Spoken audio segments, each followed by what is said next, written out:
Hello again, everybody. This is going to be a slightly different video than we've done before. My goal here is going to be to go a little bit more in depth on the cuts because I feel like my last video kind of sold it short. So this is primarily going to be a voiceover video. Please tolerate me, okay? So the first action item I want to talk about really is what we see here on the screen, which is the Myers square. Now, Joachim Meyer was a self-described free fencer living in the 16th century and the author of a Fuchs book, or fight book, that in English is called Thorough Descriptions on the Art of Fencing, which was first published in 1570-ish. He's undoubtedly one of the more popular masters studied in the modern era and is one that most people are familiar with. Now, there are an entire series of drills using this square, and people who are unfamiliar with them may look at this and not really see the sense of it because of the numberings that are cause confusion. I'm not really going to go into the Meyer drill. There are plenty of videos you can source on that. What I am going to talk about is the commonality and overlap between this and other systems. For example, here we'll see Fiore Liberis, or Fiores, as I just call him. He was a late 14th century knight. He was a diplomat, fencing master. He's also one of the earliest Italian masters for whom we have a complete extant martial arts manual. His flower of battle, as I'm going to call it, because I refuse to butcher its Italian pronunciation, is among the oldest surviving fencing manuals in its entirety that we have, and he's also very modernly studied. Now, if you notice a overlap between the cuts that he shows with the swords piercing the example here and the earlier Myers square, you can see a lot of overlap. Now, don't think this was purely a European invention, because it was not. Here we can see the Happoguri, or the 8 cuts of Toyama Nakamura. This scroll begins with a diagram of a kanji in the middle for Shin, which is mind-heart, but it's also contained inside a circle divided by intersecting lines. And these lines designate 8 different directions, the 4 cardinals and the 4 diagonals. And again, if we look at it closely, objectively, and you squint a little bit, you'll realize how much it looks like the other diagrams. Again, continuing on in time, here we have a Polish saber cutting manual from the Polish military, written by Mikhail Starwinski. I'm very sorry for that. Around 1830, so this is well outside of the SCA time period, but again, people were still fighting with swords. Now, the Poles had a very cross-cutting style of saber fighting, so you can see that they have a lot of left to right, right to left cuts, more so than in the previous examples, but again, it was a change in the approach and weaponry. And another interesting note about the Polish saber schools is their targeting, where they pretty much only target from the groin to the head, fully ignoring the legs. Now, fairly contemporary to that, in the this is a 19th century illustration. Previous to that, in the 18th century, here you've got Major General John Le Méchant, who was an 18th century British cavalry commander. He had a lot of influence in the overall construction of the training regimens of the British Army, and developed the British Military Academy and staff colleges. Here is one of his writings on the cuts, and notice that he only has 6 cuts, and he uses them he shows them displayed over just a face in general. I guess, get to know your enemy and all that kind of stuff, but he ignores the 7 and 8, or the vertical cut. Now, again, this is still something that's studied and used. For as an example, here we can see Fiore's image of his targeting rows, where you see all 8 of his cuts. Notice that the crown at the top is also a cut. So that's on the left side of your screen. On the right side of the screen, compared to that, without a whole lot of contrast, is the arcs of attack as covered by USD, or unarmed self-defense, by the modern United States military.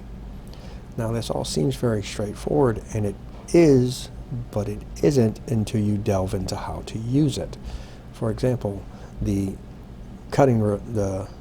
cuts as shown on the left by Fiore, when he begins to talk about them more in depth in his manuals, you end up with something like this, which is kind of his targeting rows, which shows all the different cuts and abilities you can make those cuts with, and it becomes a gobbledygook of intersecting lines, which does make sense if you study the entire thing in its entirety and continuously rereading Skull Sweat on it. But again, to go from the simple diagram to the complex diagram is really a deep study and hard to grasp, sometimes without some practical applications and exercises. Again, as another example, here's the Meyer square. Again, one of the most common cutting diagrams that we see.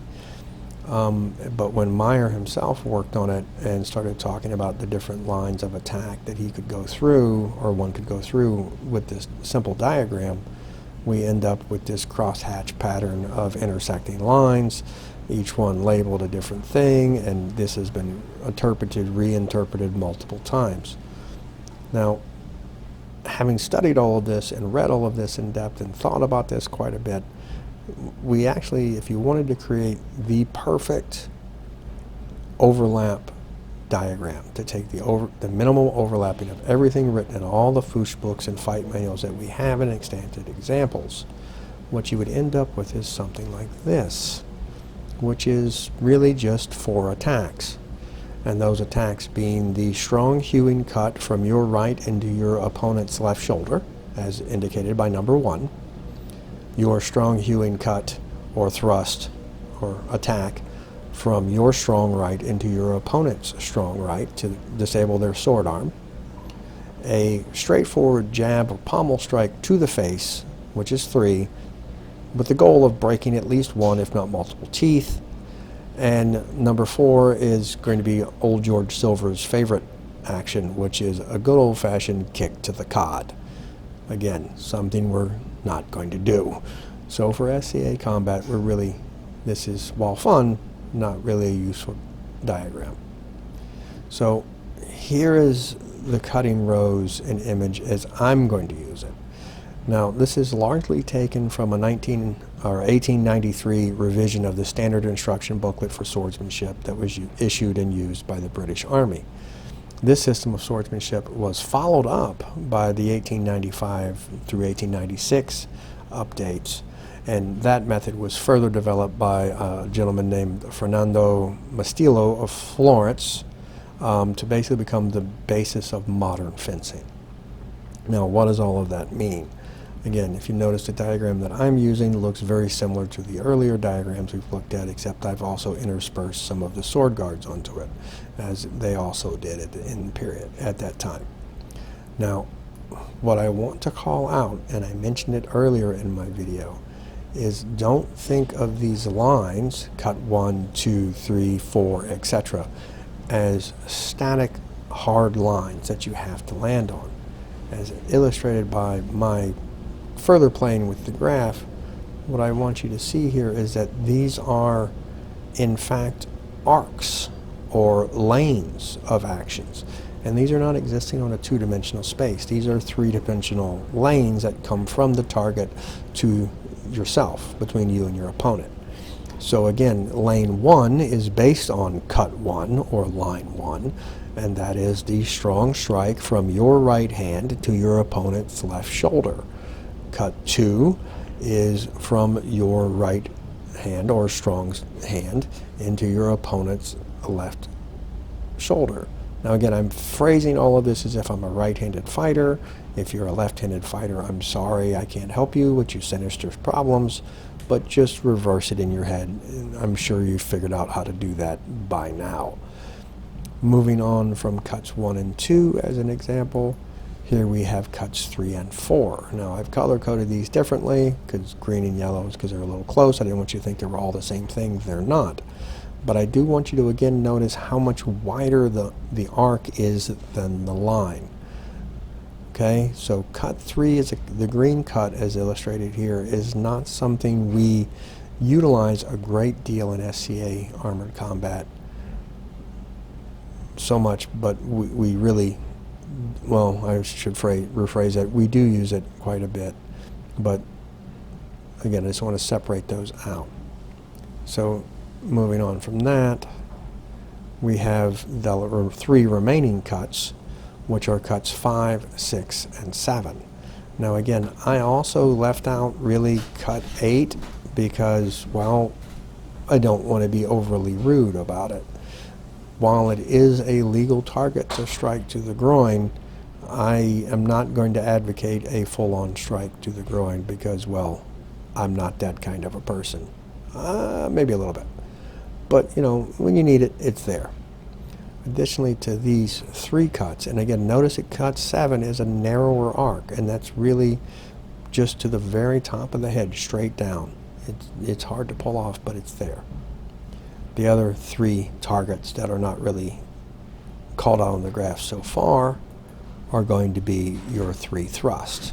And I've delineated them as high, middle, and low. High thrust being a face thrust, as we're used to throwing it in the S.C.A. in a lighter calibration.